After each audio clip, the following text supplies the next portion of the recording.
halkan waa goobtii uu qarax ka dhacay qarax aad u xoogan oo ismiidaamina gaari UD gaari isqarxiyo ma kala xagga UD xagga jiraakay kale oo yaray waa gaariga koobaad qaraxiisa ee halkan isku qarxiyay halka gaariga labaadna oo isku qarxiyay goobtaas lama galay runtii qasaare aad u xoogan ayuu qaraxa u geystay qasaare aad u xoogan ayuu runtii qaraxa u geystay burbur aad u xoogan iyo qasaare lixaad leh ayuu run ahaantii u geystay halkan waa lama galay goobta gaariga xoogan uu isku qarxiyay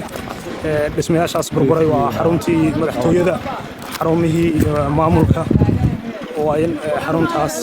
goobtaas oo gaariga isku qarxiyay runtii burbur aad u xoogan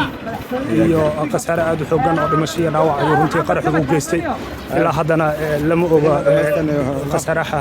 qasaaraha uu qaraxa u geystay ilaa hadda lama oga tafaasiilna lagama hayo runtii waa dhibaato aad u xoogan dadka reer beledweyne maanta waxay ugu tahay mid ka mid a maalmihii ugu murugada badnaay waxyeelada qaraxan uu geystay iyo burburka qaraxan uu geystay intaba wixii wararada ku soo kordhaa daawadayaal halkan ayaan idinkala socodsiin doonaa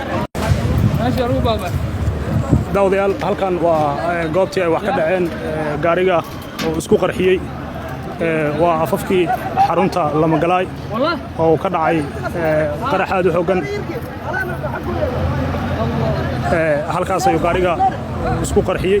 waa xaruntii laga galayay xerada lama galaay dhaawacyo badan ayaa jiro iyo dhimasho badan oo qaraxa halkan uu ka geystay rabbi ha u naxariisto dhammaan dadkii halkan ku geeriyooday kuraastaas waa goobtii maqaayadda ahayd lama galaay afafkeeda ahayd guud ahaan qaraxa waxa uu geystay burbur aad u xoogan guud ahaan waxaa burburay dhismayaashii halkan ku yillay goobtaas iyo goobahan kaleeto guud ahaan qaraxa waxyeeladiisa ay gaarsiiyeen runtii lagama sheekayn karo dhibaatada halkan ka jirto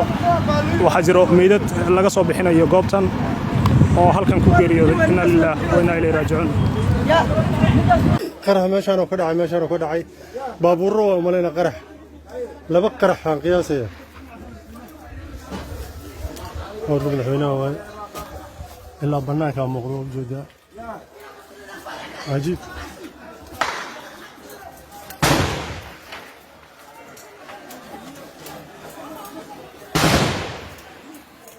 ka farxi ehelkaaga asxaabtaada iyo qaraabadaada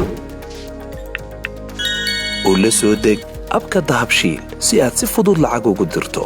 marka aad la soo degto ablicathonka dahabshiil ee aad lacag ka dirayso isticmaal koodhka khidmad la'aanta ee Tree Free oo kuu sahlaya in 3 jeer ee ugu horreeya ee aad lacag dirayso aan wax khidmad ah lagaa qaadin